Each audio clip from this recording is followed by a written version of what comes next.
আওয়ামী লীগ কিন্তু মরে যায়নি। আওয়ামী লীগকে শেষ করা সম্ভব না।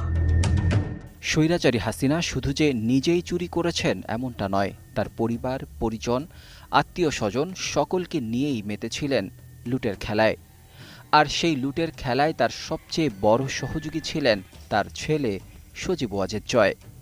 বাংলাদেশে কথিত এক স্যাটেলাইট উৎক্ষেপণ করে লক্ষ লক্ষ কোটি টাকা বিদেশে পাচার করেছেন সজীব ওয়াজেদ জয়। এছাড়া নামে বেনামে বিভিন্ন সময় নানা খাত বানিয়ে লুটেছেন দেশের টাকা।